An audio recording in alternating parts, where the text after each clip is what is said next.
আজ আমি ইটালির ঐক্য সাধন নিয়ে আলোচনা করব।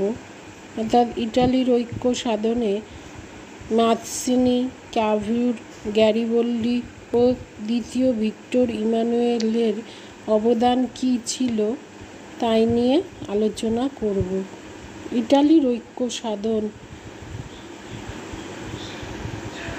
বলতে এদের কথা চলে আসে, অর্থাৎ যারা ইটালির ঐক্য সাধনে বিশেষ ভূমিকা নিয়েছিল তারা মাৎসিনি, কাভুর, গ্যারিবল্ডি এবং দ্বিতীয় ভিক্টর ইমানুয়েল।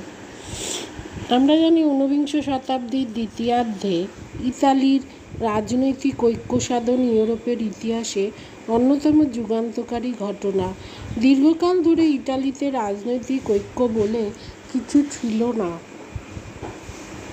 ইটালিকে বলা হতো ভৌগোলিক সংজ্ঞার দেশ। ফরাসি বিপ্লব প্রসূত ভাবধারায় উদ্বুদ্ধ হয়ে ইটালীয়বাসীরা ঊনবিংশ শতাব্দীর দ্বিতীয় দশক থেকে নিজ জন্মভূমিকে ঐক্যবদ্ধ করার জন্য গুপ্ত সন্ত্রাসবাদী আন্দোলন আরম্ভ করে। সন্ত্রাসবাদী দলগুলোর মধ্যে কার্বোনারি দলের নাম বিশেষ উল্লেখযোগ্য। সন্ত্রাসবাদী আন্দোলনের অল্পকালের মধ্যেই ব্যর্থতায় পর্যবসিত হয়, কিন্তু আন্দোলনের এই ব্যর্থতা ইটালির জাতীয়তাবাদী নেতৃবৃন্দকে নিরুৎসাহ করেনি। তারা সকলেই এই মত সমর্থন করেন যে ইটালি থেকে অস্ট্রিয়ার প্রভাব দূর করতে না পারলে ইটালিকে ঐক্যবদ্ধ করা যাবে না। ঊনবিংশ শতাব্দীর তৃতীয় দশক থেকে ইটালির জাতীয়তাবাদী আন্দোলনের নেতৃত্বভার গ্রহণ করেন জোসেফ মাৎসিনি। মাৎসিনি ইটালির যুব সম্প্রদায়ের উপর সম্পূর্ণ আস্থা জ্ঞাপন করেন এবং তরুণ ইটালি বা ইয়ং ইটালি নামে এক দল গঠন করেন। তিনি ঘোষণা করেন যে জাতীয় চেতনায় উদ্বুদ্ধ ইটালির যুব সম্প্রদায় নিজস্ব শক্তিতে অস্ট্রিয়াকে ইটালি থেকে বহিষ্কার করতে সক্ষম হবে, অর্থাৎ ইটালিকে অস্ট্রিয়ার হাত থেকে বাঁচাবে। ইটালি থেকে অস্ট্রিয়া বহিষ্কৃত হলে ইটালির ঐক্যবদ্ধ হবার পথ সুগম হবে। 1848 খ্রিস্টাব্দে ইটালিতে এক ব্যাপক জনজাগরণ দেখা যায়। এই জনজাগরণে ইয়ং ইটালি বা তরুণ ইটালি বিশেষ ভূমিকা গ্রহণ করে। এই গুরুত্বপূর্ণ মুহূর্তে সমগ্র অস্ট্রিয়া বিরোধী আন্দোলনের নেতৃত্বভার গ্রহণ করেন উত্তর ইটালিতে অবস্থিত পিডমন্ট সার্ডিনিয়া রাজ্যের অধিপতি চার্লস এলবার্ট। চার্লস এলবার্টের নেতৃত্বে গঠিত সর্ব ইতালীয় সৈন্যবাহিনী অস্ট্রিয়ার সঙ্গে পরপর দুটি যুদ্ধে পরাজয় বরণ করে। চার্লস এলবার্ট অস্ট্রিয়ার সঙ্গে যুদ্ধবিরতি চুক্তি স্বাক্ষর করেন। তিনি সিংহাসন ত্যাগ করতে বাধ্য হন এবং তার স্থলাভিষিক্ত হন তার পুত্র দ্বিতীয় ভিক্টর ইমানুয়েল। ইতিমধ্যে মাৎসিনির নেতৃত্বে রোম নগরীতে একটি প্রজাতন্ত্র স্থাপিত হয়। অল্প দিনের মধ্যে এই প্রজাতন্ত্রেরও অবসান ঘটে।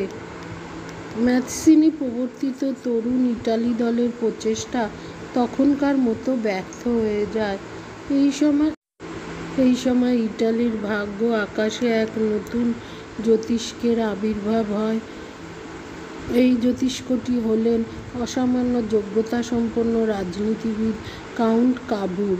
উত্তর ইটালিতে অবস্থিত পিডমন্ট সার্ডিনিয়া রাজ্যের অভিজাত পরিবারের সন্তান রাজনীতির ক্ষেত্রে উদারনৈতিক মতবাদের সমর্থক ছিলেন। ইটালির অর্থনৈতিক ও রাজনৈতিক উন্নয়ন তার জীবনের অন্যতম উদ্দেশ্য ছিল। রাজনৈতিক জীবনের সূচনায় তিনি 1848 খ্রিস্টাব্দে পিডমন্ট সার্ডিনিয়ার আইনসভায় সদস্য হিসাবে নির্বাচিত হন এবং নিজের বিচক্ষণতা ও যোগ্যতার পরিচয় দেন। 1852 খ্রিস্টাব্দে তিনি পিডমন্ট সার্ডিনিয়ার প্রধানমন্ত্রীর পদ গ্রহণ করেন। রাজনৈতিক চিন্তাধারার ক্ষেত্রে কাভুর ছিলেন উদারনৈতিক ও গণতান্ত্রিক শাসন ব্যবস্থার পক্ষপাতী। ইটালির ঐক্য সাধন ও জাতীয় মুক্তি কাভুরের জীবনের একমাত্র লক্ষ্য ছিল।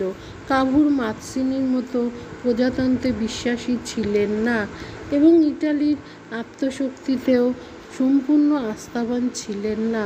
তিনি নিয়মতান্ত্রিক রাজতন্ত্রের সমর্থক ছিলেন। তার রাজনীতির প্রধান বৈশিষ্ট্য ছিল বাস্তবতা। তিনি মনে করতেন ইটালির জাতীয় ঐক্য সাধন করতে হলে অস্ট্রিয়াকে ইটালি থেকে বহিষ্কার করতে হবে এবং তার জন্য বৈদেশিক শক্তির সাহায্য গ্রহণ করা প্রয়োজন।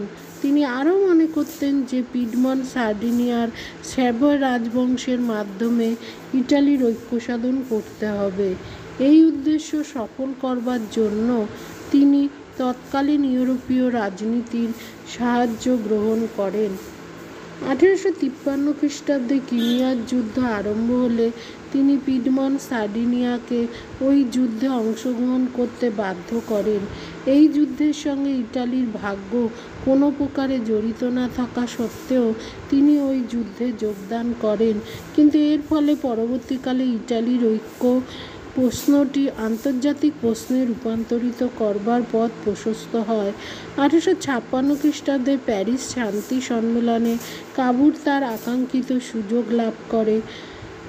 ওই সম্মেলনে তিনি অস্ট্রিয়ার ইটালি সংক্রান্ত নীতিকে তীব্র নিন্দা করেন এবং সমগ্র বিষয়টি ইউরোপীয় কূটনীতিবিদদের সামনে বিবেচনার জন্য উপস্থিত করেন।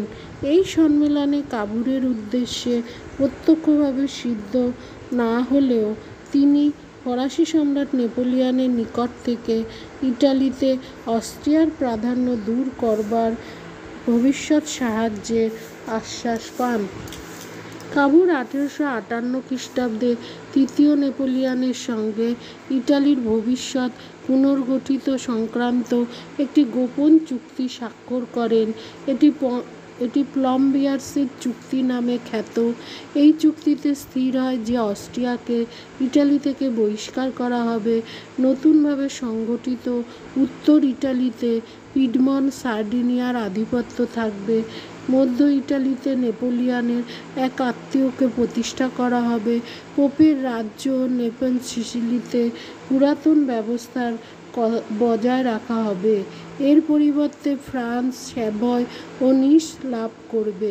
1859 খ্রিস্টাব্দে উপযুক্ত পরিবেশ সৃষ্টি করে ক্যাভুর পিডমন্ট সার্ডিনিয়ার সঙ্গে অস্ট্রিয়ার যুদ্ধ অবশ্যম্ভাবী করে তোলেন।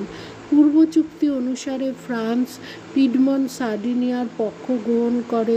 সম্মিলিত বাহিনী অস্ট্রিয়াকে প্রথমে মেজেন্টা পরে সলফেরিনোর যুদ্ধে পরাজিত করে।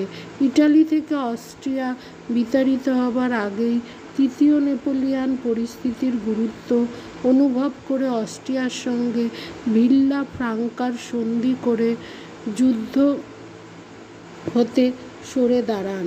কাবুর ও ইটালির জাতীয়তাবাদীর কাছে তৃতীয় নেপোলিয়নের এই কার্যকলাপ বিশ্বাসঘাতকতা বলে চিহ্নিত হয়। 1859 খ্রিস্টাব্দে অস্ট্রিয়ার সঙ্গে পিডমন্ট সার্ডিনিয়ার জুরিখের সন্ধি স্বাক্ষরিত হয়। এই সন্ধির শর্ত অনুসারে পিডমন্ট সার্ডিনিয়া অস্ট্রিয়ার নিকট থেকে লম্বার্ডি লাভ করেন। ভেনিসিয়ার ওপর অস্ট্রিয়ার আধিপত্য থেকে যায় এবং পোপের নেতৃত্বাধীনে একটি ইটালীয় রাষ্ট্র সৃষ্টি হয়। ক্যাভুর জুরিখের সন্ধির শর্তাবলী গ্রহণের অযোগ্য বলে মনে করেন এবং পদত্যাগ করেন, কিন্তু পিডমন্ট সার্ডিনিয়ার রাজা দ্বিতীয় ভিক্টর ইমানুয়েল এই সংকটময় মুহূর্তে অসাধারণ দূরদর্শিতার পরিচয় দিয়ে সন্ধির শর্ত গ্রহণ করেন।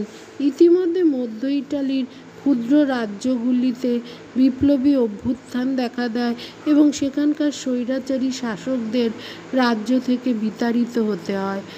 অল্পকালের মধ্যে কাবুর পুনরায় প্রধানমন্ত্রীর পদ গ্রহণ করেন এবং তৃতীয় নেপোলিয়নের সঙ্গে আলোচনা করে মধ্য ইটালির জনগণের ইচ্ছা অনুসারে ওই অঞ্চলের রাজ্যগুলিকে পিডমন্ট সার্ডিনিয়ার সঙ্গে সংযুক্তি সাধন করেন। 1860 খ্রিস্টাব্দে ভিক্টর ইমানুয়েল উত্তর ও মধ্য ইটালির রাজা নির্বাচিত হন। 1860 খ্রিস্টাব্দে মে মাসে দক্ষিণ ইটালির নেপলস সিসিলি রাজ্যে গণ অভ্যুত্থান দেখা দেয়। ম্যাথসেনির সুযোগ্য শিষ্য গ্যারিবল্ডি এই সুযোগে স্বেচ্ছাসেবক বাহিনী নিয়ে সিসিলি আক্রমণ করেন এবং বিনা বাধায় সিসিলি ও নেপলস অধিকার করে নেন। গ্যারিবল্ডি রোম অধিকারের জন্য অগ্রসর হন। কাভুর জানতেন যে পোপের রাজ্যের রাজধানী রোম অবরোধ করলে ফ্রান্সের সঙ্গে যুদ্ধ অনিবার্য হবে এবং ইউরোপে দারুণ প্রতিক্রিয়া দেখা দেবে, ফলে ইটালির ঐক্য সাধন ব্যাহত হবে। প্রবল বাস্তববোধসম্পন্ন কাভুর গ্যারিবল্ডিকে নিরস্ত করবার জন্য এক নির্মম সিদ্ধান্ত গ্রহণ করেন। তিনি ভিক্টর ইমানুয়েলকে রোম ছাড়া পোপের রাজ্য অধিকার করে দক্ষিণ ইটালির দিকে অগ্রসর হতে বলেন। রোম পোপের অধীনেই থাকে।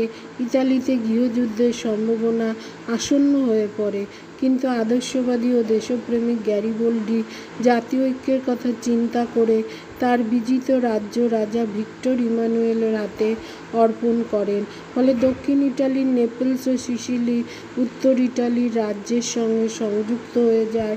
এর কিছুকাল পরেই 1861 খ্রিস্টাব্দে কাভুরের মৃত্যু হয়। মৃত্যুকালে তিনি ইটালির সম্পূর্ণ জাতীয় ঐক্য দেখে যেতে পারেনি।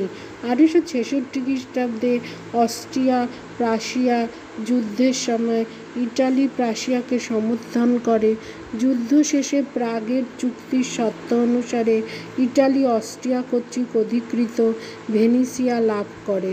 1870 খ্রিস্টাব্দে ফ্রান্স ও প্রাশিয়ার মধ্যে যুদ্ধ আরম্ভ হবার অল্পকালের মধ্যে সেডানের রণক্ষেত্রে ফ্রান্সের চরম ভাগ্য বিপর্যয় ঘটে। ফরাসি সম্রাট তৃতীয় নেপোলিয়ন যুদ্ধক্ষেত্রে বন্দী হন। এই সময় রোমে অবস্থানকারী ফরাসি সৈন্যদের স্বদেশে প্রত্যাবর্তনের আদেশ দেয়া হয়। ইটালির সৈন্যবাহিনী পরিস্থিতির সুযোগ নিয়ে পোপের রাজ্যে প্রবেশ করে এবং রোম অধিকার করে নেয়। গণভোটের সাহায্যে পোপের রাজ্য ইটালি রাষ্ট্রের অন্তর্ভুক্ত হয়। প্রাচীন ঐতিহ্যমণ্ডিত রোম নগরী ইটালির রাজধানী বলে ঘোষিত হয়। কাভুরের স্বপ্ন পূর্ণতা লাভ করে। ভৌগোলিক সংজ্ঞার দেশ ইটালি এখন থেকে স্বাধীন রাষ্ট্র হিসাবে আত্মপ্রকাশ করে।